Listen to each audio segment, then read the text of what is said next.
Oke teman-teman, melanjutkan video sebelumnya ya. Ini example 2 sudah kita bahas kemarin. Berikutnya ini example 3. Biasanya saya nggak suka example nih. Ini X itu di sini adalah exercise gitu ya. Oke, nah kemarin udah saya tugasin nih, kamu udah nyoba jawab ya. Jawabannya sekarang kita cocokin. Jawaban kamu berapa? Yang pasti ya, logikanya ya. Jadi kalau ada benda didorong atau ditekan gitu ya, maka gaya normalnya otomatis akan lebih besar dari berat benda itu sendiri. Jadi kalau yang awalnya gaya normalnya sebesar berat benda sebesar 20, maka jawabannya akan lebih besar dari 20. Jadi kamu eliminasi jawaban yang sama dengan 20 atau kurang dari 20, karena jawabannya akan lebih besar dari 20. Oke, kita kupas sama Mas Herman ya, kupasin. Sip. Seperti biasa, setiap benda punya massa, kamu gambarkan arah gaya beratnya yang benar ya, dari pusat massa menuju pusat bumi sebesar W M kali G yang nilainya 2 kali 10, 20 ya. Jadi jangan lagi bertanya kenapa jadi 20 sekarang ya, sudah lihai. Oke. Yang kedua, seperti biasa kalau ada gaya yang miring kita uraikan ke dua sumbu. Yang pertama, komponen gaya di sumbu X kita sebut Fx, komponen gaya di sumbu Y, nah ini kita sebut Fy. Jadi gini, kalau arah gayanya ke bawah maka Fy-nya ke bawah. Kalau arah gayanya ke atas tadi ya gaya dia-nya juga ke atas ya. Jadi barangkali masih ada yang bingung, Mas kenapa Fy-nya ke bawah? Yang ikut ini. Nah, jadi kan diambil nih dari sini caranya.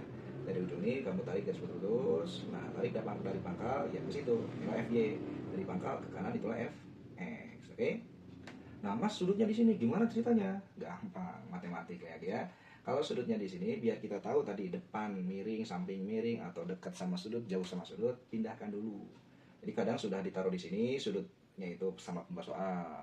Nah, karena kita sudah bisa di sini, maka pembuat soal ngasih sudutnya di sini. Biar kitanya bingung lagi gitu ya. Nah, jadi yang kita bahas kadang tersadap juga nih sama pembuat soal.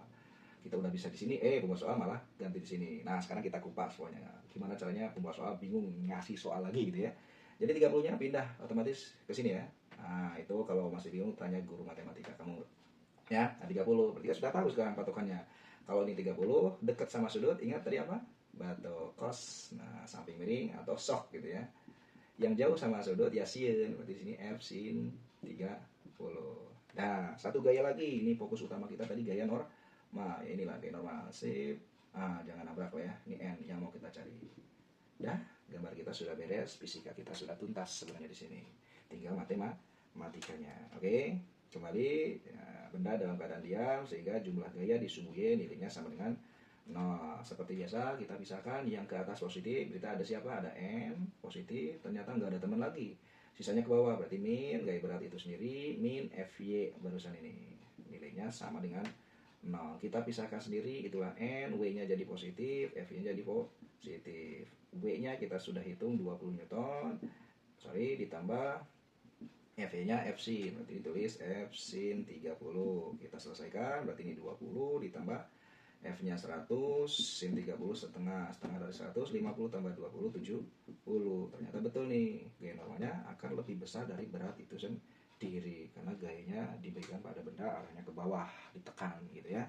Nah, ini dua contoh yang sering ditampilkan sama pembuat soal, entah itu di latihan soal atau ujian sehari-harinya atau kuis di dalam kelasnya. Jadi kamu kuasai, nanti arah gayanya bisa condong ke atas, bisa condong ke bawah. Dari mana arah gayanya terserah mereka, mau dari sini, mau dari sana, mau dari sini, sama ya. Jadi ada soal di SNBT yang masih ada UTBK Saintek dulu ya. Arah gayanya dari sini, ya sama saja kalau dipindahkan jadi di sini. Nah, arah gayanya misalkan gimana lagi? Ditarik ke bawah sini, ya sama aja dengan seperti ini. Nah, jadi sebenarnya fisika itu template-nya ya gitu-gitu aja, cuman dibedakan gambarnya atau narasinya. Penyelesaiannya kan sama, nggak ada bedanya. Oke, sip. Nah, semakin kamu banyak berlatih nanti semakin